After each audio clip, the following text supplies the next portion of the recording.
Welcome back to the Sunday Next Level. I'm here with my buddy JVL and the great Reid Hoffman. Reid, thanks for doing this, man. Awesome to be here.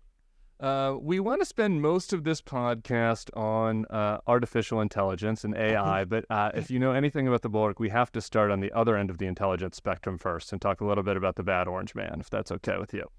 Otherwise known as natural stupidity, but yes. Yes, okay. You have been, for people who don't know, a extremely active supporter of various democracy initiatives. He spent, I think, roughly $1 gajillion, give or take, to support anti-Trump and pro-democracy efforts, legal funds, direct money for Joe Biden, turnout programs. You supported media outlets like this one, I should mention. So I want to know, my first question is a tough one. Why? Like, what is separating you from the other? There are other rich guys out there that are spending money on yachts. What has been the inspiration for getting into that part of the world? Well, it's fairly straightforward. It's actually not a tough question. It's a question of the sense of, who are you and how do you contribute to the world around you and the society? And that the life is about, kind of being a good person and contributing to people around you. It's like, what can I do? Not just for yourself. It doesn't mean you have to ignore yourself, but also for, everything that starts with like family and friends to community to world to humanity at large. And one of the most central things that we should pride ourselves on is the kind of core idea of America is kind of rule of law, of a kind of a sense of decency, but not in a shallow sense, in a deep sense, relative to how do we kind of craft a society in which all individuals can flourish, and that we're seeking to kind of elevate humanity. We're seeking to live in a society where individuals can express their not just their talents, but their personality. And to do that, we live in a collective society with a democracy, with a rule of law, and that is fundamental. It's not red versus blue. It's not all of these kind of like just foolish and blind equivalences that are made.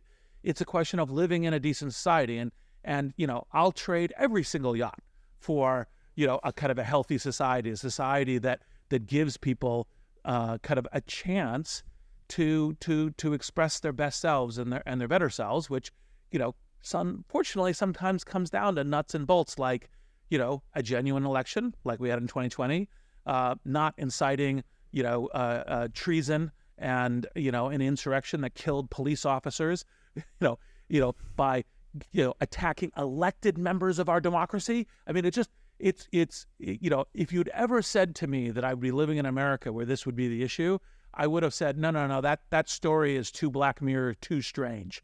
And right. So I think everyone needs to step up, because how do we get to a society that we're all proud to be living in? And America is always an ideal, is we step up together. And that's, it's an easy question. Reid, what is your threat assessment level for American democracy and where we are right about now? I think it's super high.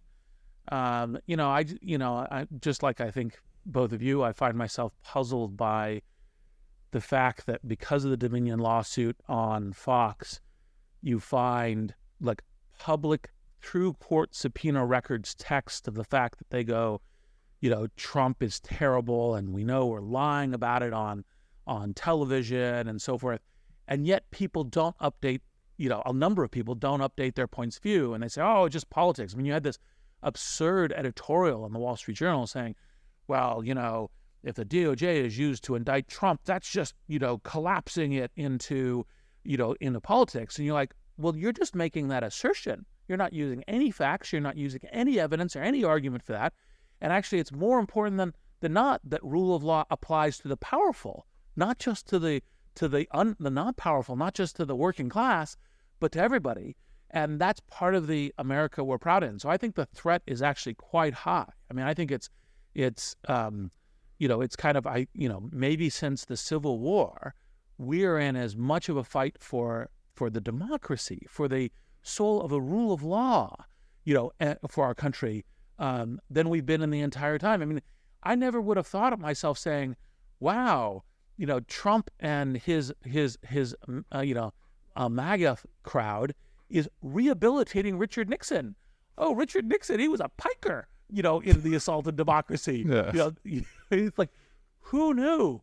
But anyway, so it's very serious, and I think everyone needs to focus on it. Can you just level set for us, just to listeners who, about, what your politics is, and as far as your engagement in this, like, for George H.W. Bush and Bill Clinton, I imagine you weren't, spending $1 million in that election back in I forget when you made your money, but, can you just take us back to, like, what your politics had been in the pre-Trump world? Yeah. No worries. Oh, no worries. It's probably me breathing on it. Huffing and puffing about Trump. Yes, huffing and puffing, and I'll blow your house down.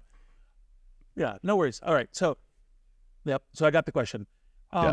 So my politics is actually the same, which is we want to have a country in which everyone can do their best contributions, their best work. It's part of the benefit of the kind of the belief in the individual, belief in entrepreneurship, belief in the frontier, part of what is so awesome about the American ideal. And we want to enable that for everybody and across society. It's that. And so, it's been somewhat more Democrat than Republican, but there's been a number of Republicans that I've donated to, advised, and so forth, because my view is find a great leader who is believing in that ideal, who is kind of, what is, what should we do? Like, I have dinner with Jeb Bush every so often. It's like what matters to, kind of like education. Jeb is awesome on this, and to make that, to support that and make that happen. Now, part of the reason I stepped in at a level of more intensity is because, Trump is only about Trump. I mean, it's so clear. And it's like, it's like, whatever it is, like, I have a healthcare plan, and here we are after his administration, and we still don't see any, like, one iota of a healthcare plan. And it just, is the instances of, like, how can you tell he's lying? His lips are moving. And it's kind of this question of, look, we have to, like, it's not a Republican Democrat thing, right? It's an American, it's a rule of law thing, right? There's an enormous number of Republicans even today that I gladly work with as a function of, let's make a better society. But you have to kind of say a better society is not the corrosion on the rule of law, not the corrosion on anything that approximates an attempt at healthy governance.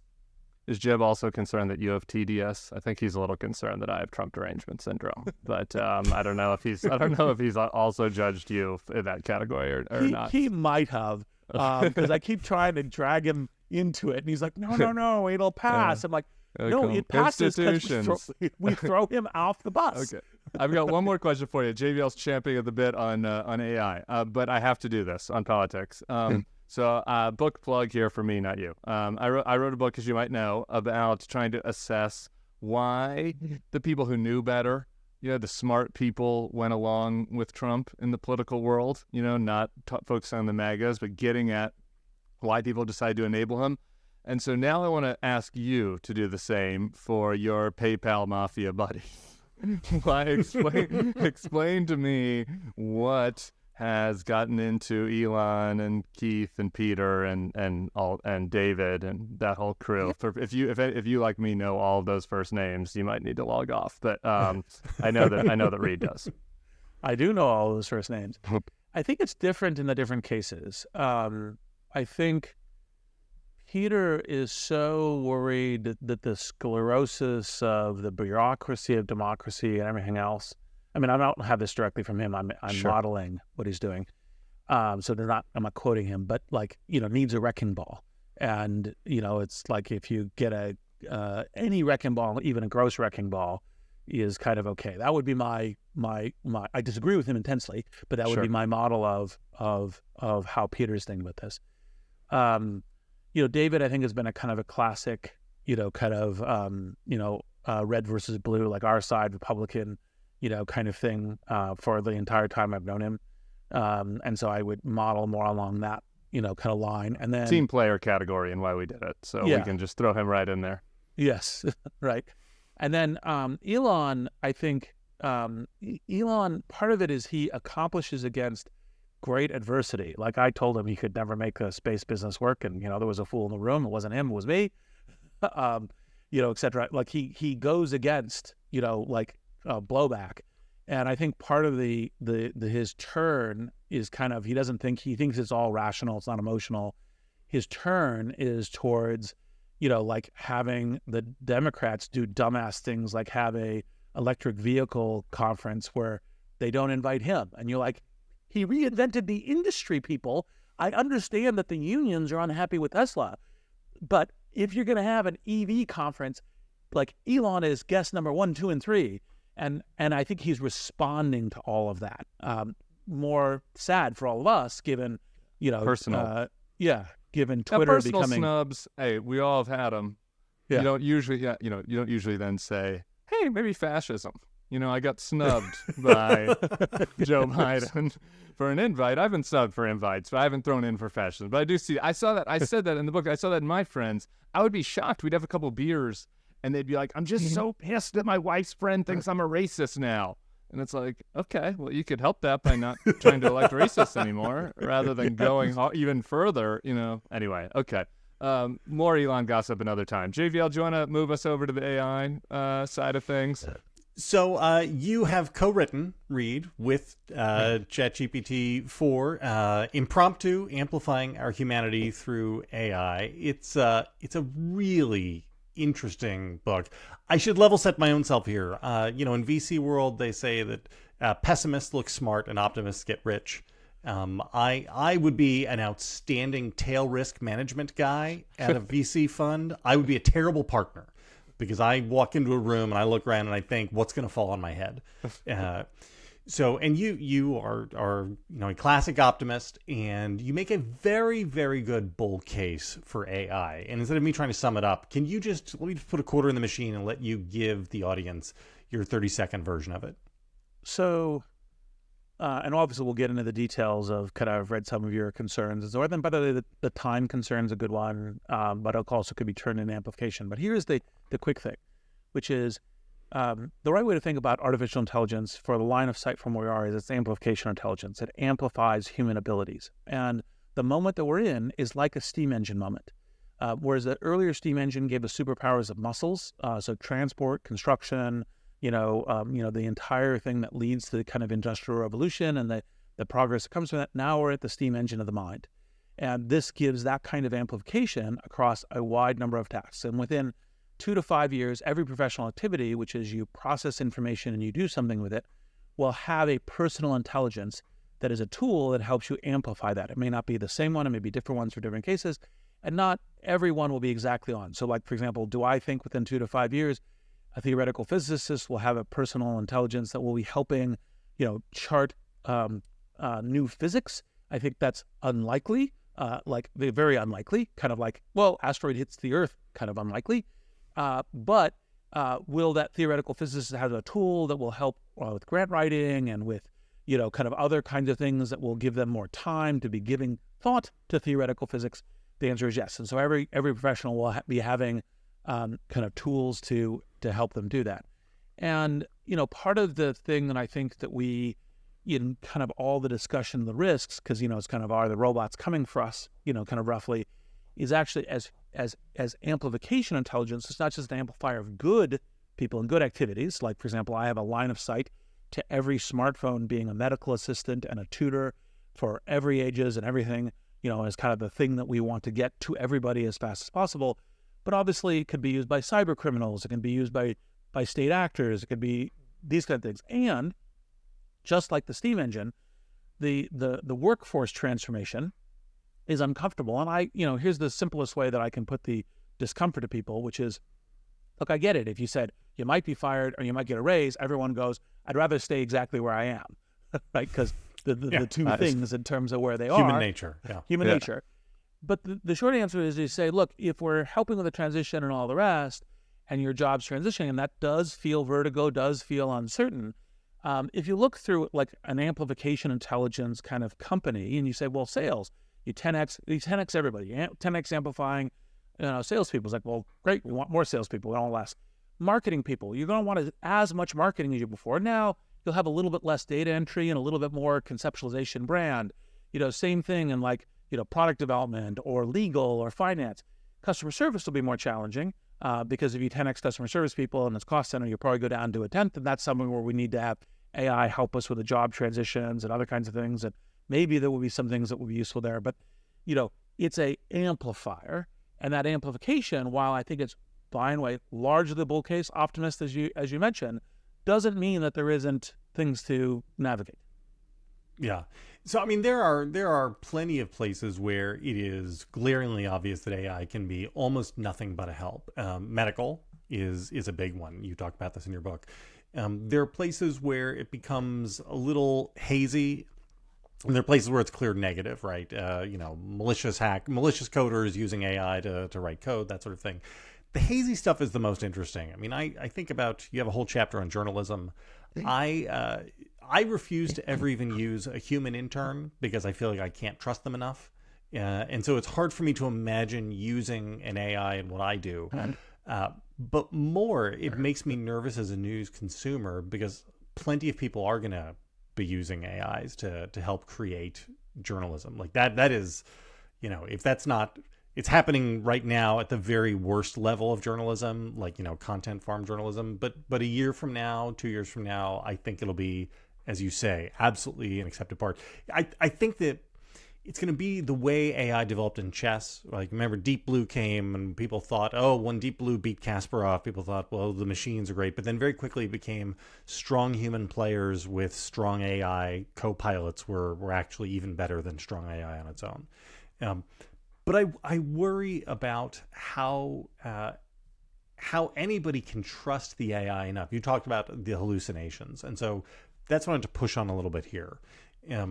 Talk a little bit about what you call the hallucinations and how we get to a place where you can trust AI enough that it can provide good leverage to the work you're doing rather than forcing you to go and reinvent the wheel every time you go to check what it's saying.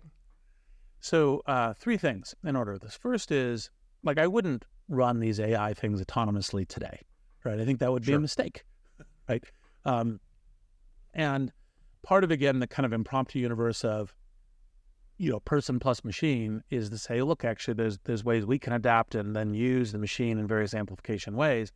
So if you, for example, ask, ChatGPT some specific questions about Reid Hoffman, and may make some assertions that are actually, in fact, false. I've done that exact exercise where it's had me believing things or inventing things that I didn't do. Like one person found that I was like, in ChatGPT said, he's a recipient of the Eisenhower Prize. I didn't even know what the Eisenhower Prize was. I had to go look it up. Donald Trump gave that to himself, actually, a couple times. Yes, exactly. And so like, that's one.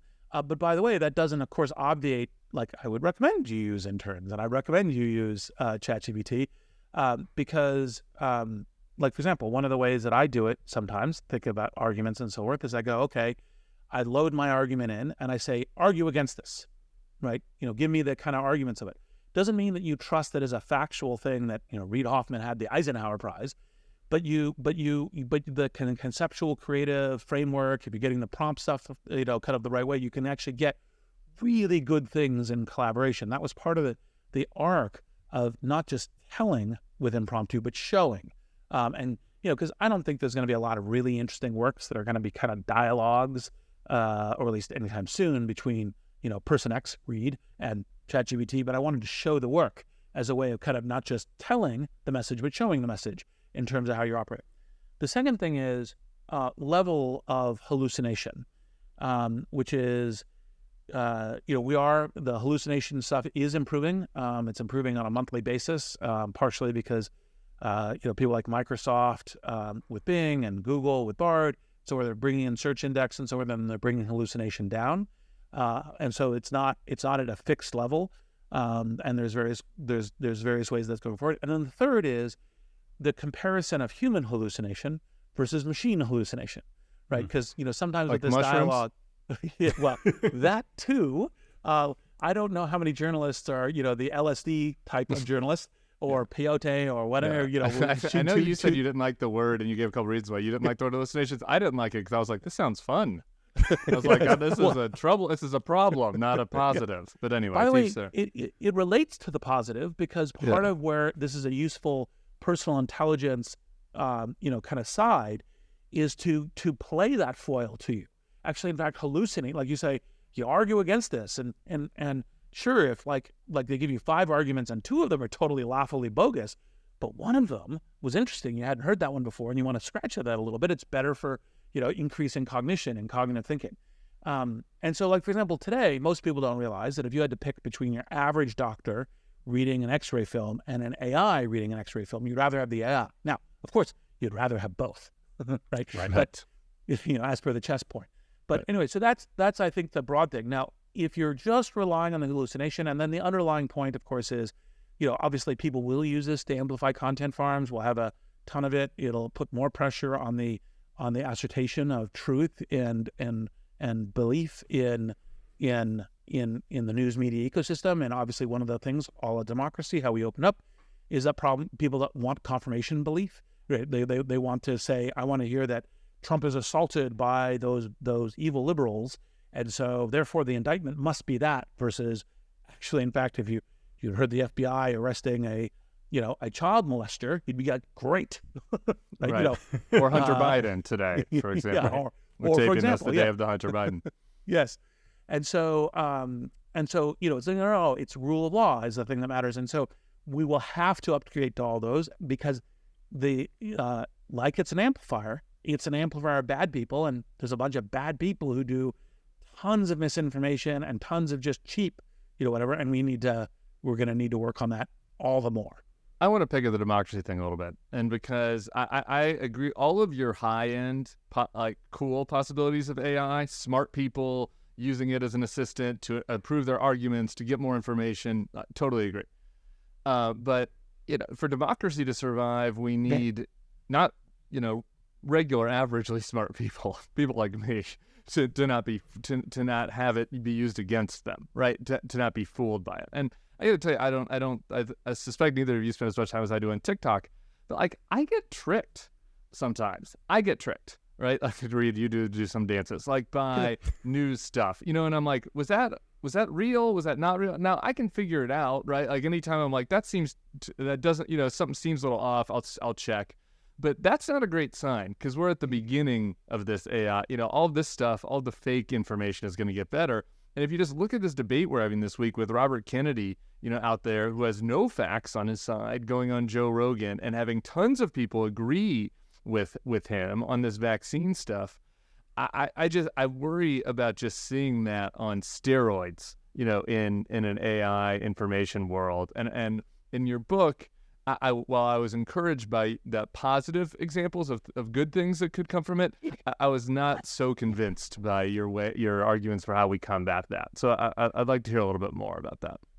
So, well, part of the reason I may not have been as convincing is because I don't think we're there yet on the defense. Like we need to get there. So I wasn't arguing. It's like nothing to worry about here. It was something to worry about. We need to set up against it. Fair. Now, part of it is what I try to get people to understand is that the future, as we develop this stuff, is safer than the now. Because, for example, imagine that you say whatever your particular assault on our cognition, average person cognition, whatever, and say it's kind of coming through, you know, kind of a browser equivalent of a media. And say that you had AIs, you know, running that were kind of like, you know, kind of the equivalent of fact checker kind of AIs. And someone says, you know, vaccines are an evil plot to chip your children, right? And it goes, okay, well, you know, here are the institutions that you can get the facts from. It's the same people, by the way, that provide your medical care, you know, have caused you to have, you know, that over the last decades have increased our average, you know, kind of life, have navigated, you know, kind of a set of things like, you know, kind of curing smallpox and a bunch of other stuff. And here's the facts. And they can help you with that because they can intercept. Like you go, well, I worry about AIs having a deep fake voice where they kind of like, it's my child calling me and it says, and, you know, the AI interrupts on your phone and says, hey, this could be a deep fake thing, ask your kid something that only you and your kid know, right, in order to cross-check, right, this. And so the future evolution of the technology is a way to try to solve whatever specific misinformation problem that you're looking at. Now, that's true, but I don't mean it to sound easy, because obviously we have to kind of get to what kind of fact-checking AI are we going to call it 80% of society agree with? You're never going to get to 95% because, 10+% is going to be, Ted Kaczynski-ish, right? So it's kind of like, I don't mean they're going to be Ted Kaczynski. He's the one, but they're going to be like, oh no, like all these institutions, like the Earth is still flat, and people are just trying to. But you can imagine the Elons and the Joe Rogans of the world, your friend, pushing back. You already see that now, like pushing back on that and saying, oh, well, you can't trust those institutions, right? And like you should trust. And I have now all the other tools I can use to advance, the truth about Paul Pelosi's gay lover or whatever. Yes, exactly. Look, the short answer is, and I argue very strongly, it's what you have to be doing is working on improving the institution. So the usual argument that people make, trying to use like, oh, look, the institution failed here, it's untrustworthy. It's like, oh, look, a doctor did a misdiagnosis, don't listen to doctors. Like, oh my God, is that bad reasoning? And so you got to go, whatever the level of emotion and fear about that one thing, and it's like, we all need to say, how do we collectively improve the institutions? I mean, for example, part of what I've gotten out of discussion with conservative friends is I have an ear now to where call it mainstream media does have some interesting biases that irritate the conservatives justly. And I was like, oh, and I've now kind of learned to do that, because you listen and you go, okay, I get it, there's some biases here. That doesn't mean that everything that comes out of their mouth is wrong. Right. I mean, it's a terrible, terrible piece of reasoning. This is where you could tell that people are being motivated by emotion, not by reason, because otherwise you're smart. You should be able to understand that. Like, for example, institutions are how we determine truth. It's how we build science. It's not that every scientist is somehow a genius and a truth teller. It's that the institution of the practice of how we do it is how we make progress. Think about that when you get in your car. Without science, there's no cars. Right. So we have to be focused on how do we improve those institutions, and failure points don't invalidate the whole institution. It just says there's more that we need to do to be improving them. I know we got to start moving on. I do have one thing I want to push on here. There is a level of part of what you're talking about, people using emotion and not rationality. That's possible when you live in a world without real consequences for using emotional and not rationality. And one of the things we have now is a world where basically you can walk around saying the Earth is flat, and or that lizard people are running the Illuminati lizard people are running the government. There are no consequences for that anymore, like socially or professionally. It's just like, yeah, you do you believe in QAnon, that's fine, you can be elected to Congress. And I don't know, that to me speaks of like larger societal decadence. And I wonder how a decadent society self-corrects on this. Well, it's one of the things that I've been particularly irritated by the MAGA folks, because I think the self-correction is usually to come together against an external threat. Like the very obvious thing would be, Putin is an evil dictator who is doing a war of genocide in Ukraine that is oppositional to everything we stand for as Americans. And if you, this is one of the very few times I say that, if you're not oppositional to that, maybe you should find another country, like Russia, say, right? It's like, that is evil and terrible, and we should come together. We shouldn't be going, oh, this is a way we should play internal politics or other kinds of things. It should be those people are dying and suffering with artillery bombardment, and we should be going, it is great that one of, President Biden's accomplishments is pulling NATO together and helping those folks. That is great. And using the external crisis. Now, the problem, of course, is we're in fractions. So as opposed to coming together in the external crisis and reforming an institutions and going, oh, well, you're not so bad, right? That evil person over there is the person that we should unite against.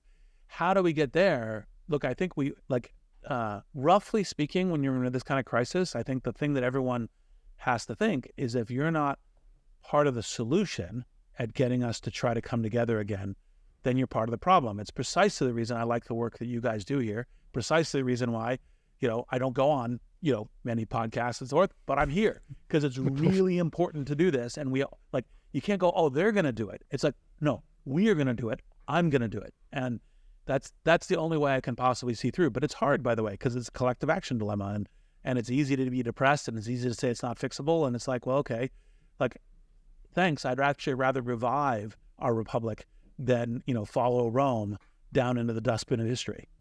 I want to ask just a couple other random AI things outside of the democracy space. One that I'm passionate about, music.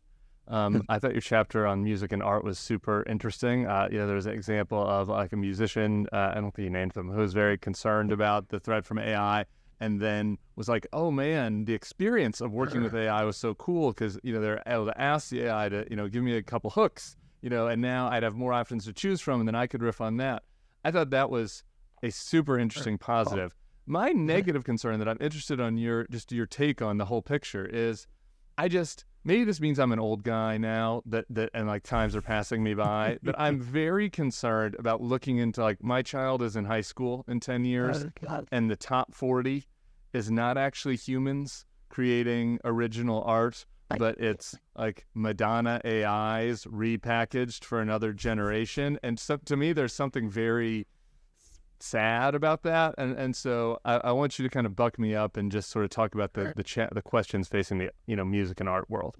Well, so I have the following very strong belief that I have evidence to argue for, which is, look, what do human beings care about is other human beings kind of interacting. And so, for example, we have more people today watching chess matches than we've had any time in our past, and yet there are no human chess players who are in the league of computers, and we don't watch computers playing with computers, right? Because we have a interest in that human connection. Right. It doesn't mean that we don't sometimes watch anime and other kinds of things, Sure. but I think that the human connection is possible. And look, I do think that it'll be amplified. You got the Paul McCartney doing the last kind of Beatles song, which is kind of cool and so forth. But I think ultimately it'll be the amplification of connections with human beings. And I think that's where many of us kind of locate. It's one of the reasons why, one of the things I find entertaining is when a technologist come to me and say, I have this metaverse and we're all going to be talking to each other when we're avatars. And I'm like, no, I prefer this Teams Zoom environment where I can actually see people's faces. And I prefer it in person even much more, as part of that. And I think that's a general human thing. It doesn't mean that it'll be 100% of the time, but I think that will be there. And so, even as it gets better and better and becomes more and more of an amplifier, I think we go just, steam engine of mind, steam engine of music. It's like, okay, how do I then do even more amazing things with it? And so I have the conviction that we're there. I would find it disturbing if we all kind of go to our own little cubicle and go, okay, human beings go away and I live in my little fantasy metaverse thing. That would be disturbing. I just don't think it's actually a real possibility. I mean, look, X people, I found one. This person's doing it. Well, okay, if I won, who cares? All right. Before we get out of this, do you want to talk about the speed and acceleration of AI change? Because this is one. I've been writing about AI stuff basically since the minute the first ChatGPT came out, and it struck me as the single most important. I've been saying this for a year now. We will look back and say the single most important thing in 2022 was the emergence of ChatGPT. It's that significant. Talk to me about why we shouldn't be afraid that the rate of acceleration, because as you said, this stuff changes month to month, is so fast as to make the medium-term future almost unknowable. Because I think we can see 2 to 5 years out. It seems hard to know what this looks like in 10 to 15 And then it's hard to years. guard against, right? It's hard to do the stuff that you were talking about, which is to push back against the threats if it's moving so fast. So I don't think it's all good that we're moving fast. There is some goodness, like the speed at which we get a medical assistant, a tutor, and every, 8 billion people on the planet, less than 1 billion have access to doctors, get the other 7 billion, kind of a medical assistant through smartphones, et cetera, et cetera. Like all of that is a huge human suffering. The sooner that happens, the sooner that we get to completely autonomous vehicles. Like in the U.S., we save 40,000, up to 40,000, human fatalities, let alone injuries and all the rest per year. Like all of that stuff is real important reason that there's benefits on speed. But obviously on the navigation of the landmines and other kinds of things, you go, oh, I know how I'm going to drive safely. I'm going to double my speed. Yeah, okay, that sounds a little foolish.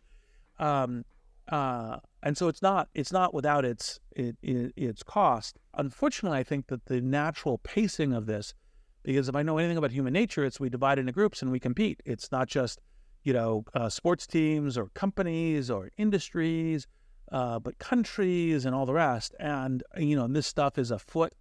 And I think because the better safety stuff exists in the future, if some people try to slow down and other people don't, the people trying to slow down in order to navigate the risk will be less navigated. You want the people who are concerned about the risk to be going as fast as everyone else is in order to be doing this. And so it's not like, oh no problems, close your eyes, hit the accelerator. Look, the accelerator is going to be what the accelerator is. There's some features and virtues for it, but and by the way, once we get there, I think there's all kinds of ways we can make the future more safe than now. But we're going to be navigating, and so that's why to pay attention to the questions and to navigate well as part of doing it. But it's that's the reason why the speed stuff, as I mentioned at the outset, is one of the things you've been writing about that I'm most sympathetic to, because I'm like, look, if you could wave a wand, if wishes were fishes, and just cause everybody to move at half speed of development while we're thinking about how to navigate the risks, that'd be great. But that's not the way the human beings work, and that's not the way the world works. So it's like if wishes were fishes. One more dystopia, and then we'll get to rapid fire. JVL mentioned the paperclip theory in a recent triad. I forget if it was on a podcast or in the book that you rejected outright the paperclip theory. So maybe I'll just let you kind of explain what that is and tell us why we shouldn't be worried that AI is going to kill us all. So paperclip theory is fundamentally that you set AI some objective that seems totally innocuous, for example, making paperclips, and then in following that objective, it does heinous things, right? So it's like, oh, well, in order to make all these paperclips, I should get rid of all these human beings, right. In very broad brush. Obviously, there's I need to use their teeth for the, paperclip, right? Yeah, whatever. Yeah. And so, part of the thing is that even if you were to set that for the vast majority of systems today, they just basically couldn't do anything. They're too brittle.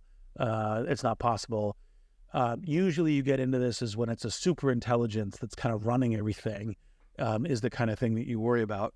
You would hope that if you had a super intelligence that was running things, which, by the way, we should be very careful to say, okay, we're going to let this thing run everything. By the way, be very careful about any one human being saying you're going to run everything too. Right. Right. Hopefully it would go, oh yeah, that paperclip thing, that's really stupid. I'm not going to do that. Because for example, part of how we, when we think about how do we design systems that are kind of like pro-human is say, hey, tell us how you can elevate humanity and tell us how you can, kind of help everyone. Tell us how you're going to avoid doing bad things. And hopefully, like if we have credible belief that actually, in fact, how the system's working, that's part of how you get there. And so part of the reason why I think the paperclip theory is I think it's almost like it's an on the spectrum simplification of what AI kind of functions. And it's a little bit like, it kind of goes back to like Dr. Strangelove. It's like, we're going to hook up the AI to determine when it should trigger all the nuclear bombs, and we're going to let it run by itself. You're like, who thinks that's a good idea? A lot of steps. There's a lot of steps in there. No, not really not. Right. Okay, we are into the rapid fire section. Are you ready? Reid Hoffman, author, impromptu, founder of LinkedIn, formerly on part of OpenAI. Thank you for the time. Here we go. Rapid fire. Number one, everybody gets it. Issue you've changed your mind on as a grown-up to show that people can grow and evolve since your time at Stanford. It's a long list, but I'd say the primary one is a classic educated, kind of like, only in the education system, I've become a ardent believer in capitalism, right? Like, it isn't to say that, like I used to say capitalism is a bad philosophy and a good technology. And now I think it's a good technology and it has some very good philosophical elements. We're still improving it. And I'm always up for a better idea, but like, it's the current best system. One cheer for capitalism. What is the area of the future you are most unsure of in the AI space? What should we, this has been an optimistic chat, but what should we come away from with a little bit of concern? Well, I'd say that I'm most uncertain by the fact that the level of panic causes us to do, like in change, causes us to do dumb things. It's interesting. Well, a little bit of the discussion right now is like, there's a bunch of very smart, well-meaning people say, well, all this stuff should be open source. And I'm like, I'm not sure it should be open source because it's like an open source cyber hacking tool. I'm not sure that's a good idea. Yeah. Who has had a better 30-year run, the gay mafia or the PayPal mafia? Well, I have an interest in that question. It's pretty competitive. I think we're the two best mafias out there. The Italian mafia hasn't done so great the last 30 years. The PayPal mafia and the gay mafia, things have been going pretty good. Final question. Lots of reports lately about aliens, UFOs. There's a whistleblower. I want to know, where is Reid Hoffman on the question of aliens? Yes, no, or maybe? Well, all of the stuff that's in the media is just incoherent from a viewpoint of logic and reason, which is, and by the way, like one of the funnier things is I know that one of an American company kind of lost track of one of its balloons that it was using for internet stuff, and it could track it through people doing UFO sightings. Right, like it just we're up in Montana now. Yes, exactly. Right, and people are so quick to jump to the UFO thing, where you're like, look, Occam's razor, right? So, look, is it possible? Look, I think there's very definitely possibly alien intelligence in the universe. Like that seems very possible, and there's a Fermi paradox and all this. But you're like, if you think that someone could get a spaceship here with biological things in it, their level of advancement is so high, right? That it's like, oh, and so we caught them like Bigfoot, hovering over this. Like, what?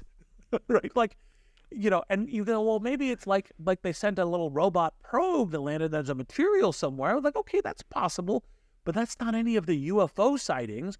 And people say, well, but we don't know what the UFO was. It's like, well, like a weather balloon that you didn't predict and then had a weird lighting thing to it. I mean, it's like just think about this a little bit, right? But people love conspiracy theories, and those people are lying to us.